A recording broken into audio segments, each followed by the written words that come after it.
Nous sommes à la partie 4 de ce petit livre, de cet enseignement appelé la dîme. Cet enseignement est écrit par notre bien-aimé frère Stéphane et je suis celui-là qui le traduit en français.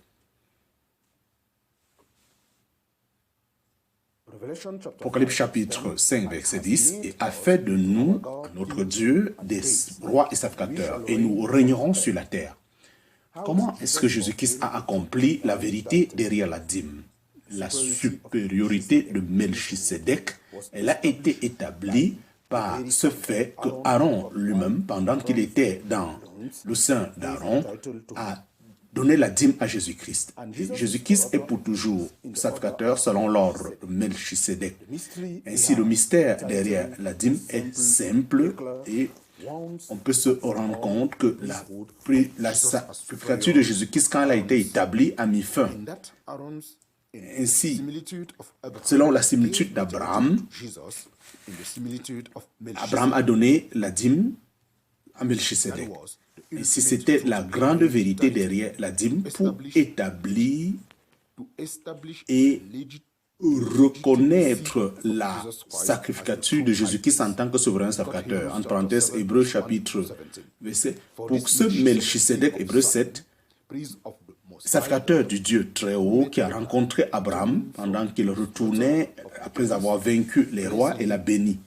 Et à lui aussi, Abraham a donné la dîme de tout, étant par interprétation le roi de justice et après le roi de Jérusalem, de Salem, qui est le roi,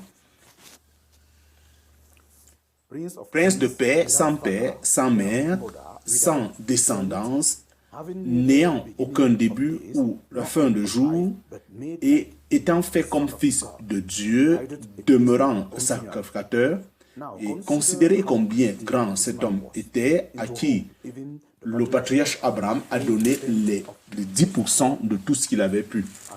Et ainsi, ceux qui sont des fils de Lévi, qui ont reçu la sacrificature, ont un commandement de prendre la dîme sur ceux après la loi, c'est-à-dire leurs frères, au travers desquels ils viennent de Abraham, le sein d'Abraham, alors que celui qui descend, ne venant pas d'eux, a pris la dîme d'Abraham et l'a béni afin que il puisse recevoir la promesse. Et sans contradiction, l'inférieur est béni par le supérieur. Et ici, nous voyons que les hommes qui meurent reçoivent des titres, mais lui, il a reçu de celui à qui le témoignage a été donné qu'il est vivant. Et tel que je puisse le dire, Lévi aussi a reçu la dîme, a payé cette dîme en Abraham parce qu'il était encore dans les seins de son père lorsque Melchisédek a rencontré Abraham. Et si la perfection était par la sacrificature lévitique, parce que sous cela, les gens ont reçu la loi. Et plus tard, est-ce qu'il y aura encore un besoin qu'un autre sacrificateur puisse venir après l'ordre de Melchisédek et non pas d'après l'ordre d'Aaron? Et si la sacrificature, elle a été changée, alors là, il y a nécessairement l'importance de changer aussi cette loi. De celui à qui ces choses ont été dites appartient à une autre tribu de laquelle personne n'a donné aucun compte.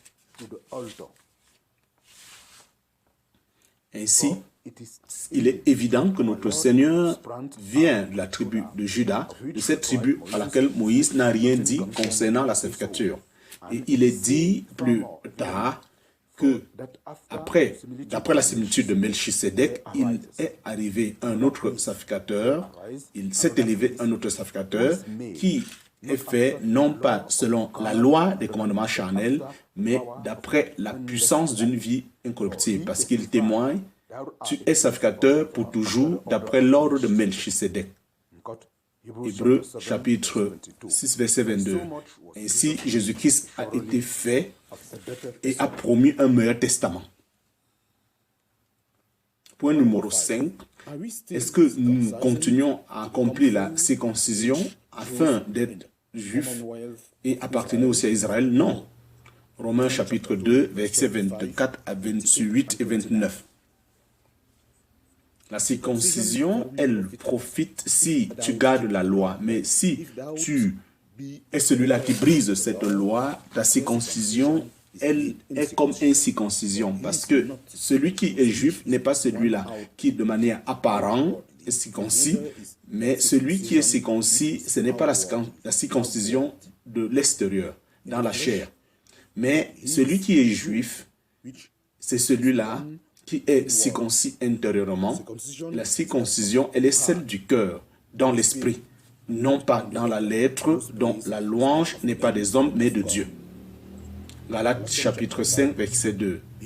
Moi, Paul, je te le dis, que si quelqu'un se circoncis, Christ ne vous servira de rien. Ainsi, sur la lumière, sur les paroles dites, alors on va donc se poser la question, si Jésus-Christ a accompli tous les 5 états de l'ancienne loi, pourquoi est-ce que nous allons continuer à tenir sur l'observation de l'une de ces 5 principes, la loi?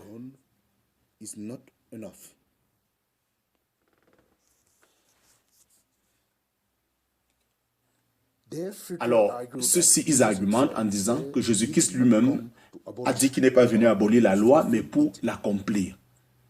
Est-ce qu'ils ne pensent pas, ne pensez pas que je ne sois pas venu pour détruire la loi et les prophètes? Je ne suis pas venu les détruire, mais pour les accomplir. Matthieu chapitre 5, verset 17. Mais la question, qu'est-ce que ça signifie accomplir cette loi? La loi déclare et ce que la loi demandait, Jésus a accompli. Mais il savait qu'aucun homme ne pouvait être justifié par la loi, mais uniquement par la grâce. Mais uniquement par la grâce. Et cela signifie aussi que la loi ne peut que présenter combien nous sommes pécheurs, mais cette loi ne peut pas nous délivrer. Alors ce n'est pas étonnant qu'à la croix, Jésus-Christ a pu dire « tout est accompli ». Ainsi, le paiement de toutes choses que la loi demandait a été accompli à la croix. Et ainsi, il a vaincu la mort et a satisfait le jugement de Dieu sur l'homme.